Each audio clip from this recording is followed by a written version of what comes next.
నమస్తే, welcome to మన ప్రజా వెలుగు. నేను మీ వెంకట్. ప్రస్తుతం మనం లిబర్టీ దగ్గర అంబేద్కర్ విగ్రహం దగ్గర ఉన్నాం. ఇక్కడ ప్రజా సంఘాలు, పౌర హక్కుల సంఘాల నాయకులు ధర్నా చేస్తున్నారు. ఏదైతే కర్ణగుట్టలోని కేంద్ర బలగాలు చుట్టుముట్టి ఆపరేషన్ గగార్ పేరుతో అక్కడ ఉన్న ఆదివాసులను అలాగే మావోయిస్టులు అంతం చేసే ప్రయత్నం చేస్తున్నారు. ఇదే ఇష్యూ గురించి మనతో పాటు మాట్లాడడానికి మేడం గారు ఉన్నారు. మేడం నమస్తే. మేడం, ఎలా చూడొచ్చు మేడం ఇప్పుడు కర్ణగుట్ట చుట్టుముట్టి కేంద్ర బలగాలు చుట్టుముట్టి మళ్ళీ ఆదివాసులను మావోయిస్టులు అంతం చేసే ప్రయత్నం చేస్తున్నారు. ఏదైతే అమిత్ షా గారు మార్చి 31 వరకు ఒక్క మావోయిస్ట్ కూడా లేకుండా అంతం చేస్తామని చెప్పి మాట్లాడడం జరిగింది. దీని ఎలా చూడొచ్చు? 31 మార్చ్ వరకు ఒక మావోయిస్ట్ కూడా లేకుండా చేస్తాం, నిజమే అది. సరే, 31 మార్చ్ తర్వాత అక్కడ నుంచి బలగాలు వాపసు వస్తాయా అది చెప్పమనండి. ఆ వేటలో భాగంగానే వీళ్ళందరినీ చంపుతున్నారు, వెంటాడి మరీ చంపుతున్నారు తప్పితే ఇంకేదో దేశం కోసమో అభివృద్ధి కోసమో కాదు. వాళ్ళ జోబులు నింపడం కోసము కొంతమంది కార్పొరేట్ కంపెనీలకి ఒత్తాసు పలకడం కోసం, అక్కడ ఉన్నటువంటి ఖనిజాలని కార్పొరేట్ కంపెనీలకు అప్పచెప్పడం కోసం మాత్రమే అక్కడ దాడి జరుగుతున్నది.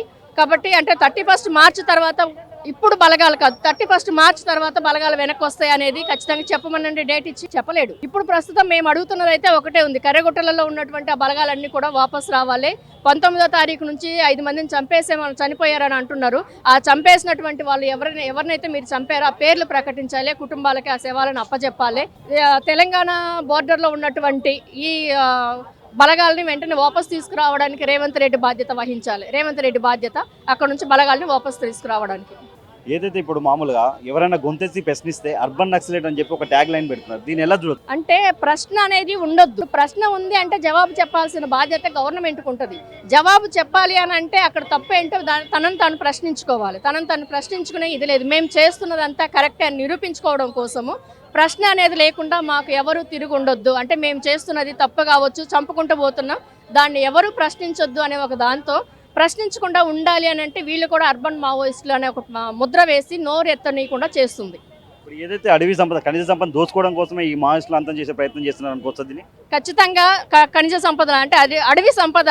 అడవి సంపద అనే దానికంటే కూడా అది మనందరి సంపద అండి. అది ఆదివాసుల సంపద మాత్రమే కాదు, మోడీ సంపద మాత్రమే కాదు, మన సంపద కూడా. మాట్లాడుతున్న నా సంపద, మీరు మైక్ పట్టుకున్న మీ సంపద కూడా అది మన సంపద. మన సంపదని ఎవరికో అదానికి అంబానికి కట్టబెడతామంటే ఎట్లా ఊరుకోవాలి? దేశ సంపద అనుకున్నప్పుడు ఈ దేశ అభివృద్ధికి కదా ఖర్చు పెట్టాలి. అక్కడ ఉన్నటువంటి ఆ బలగాల సంపద కూడా అది. బలగాల సంపద అనుకున్నప్పుడు వాళ్ళకి జీతాలు ఇచ్చేసి సరిపెడితే సరిపోతుందా? దేశ అభివృద్ధికి నిజంగానే పాటుపడండి. మరి పాటుపడాలి అని అంటే దేశ సంపద కోసం, అంటే దేశ అభివృద్ధి కోసం ఆ సంపదను ఉపయోగిస్తామంటే ఎవరు ఏమనరు. కాకపోతే కార్పొరేట్ కంపెనీలకు అప్పచెప్పడం కోసం చేస్తున్నారు కాబట్టి ఈరోజు మేమందరం కూడా గొంతెత్తాల్సి వస్తుంది.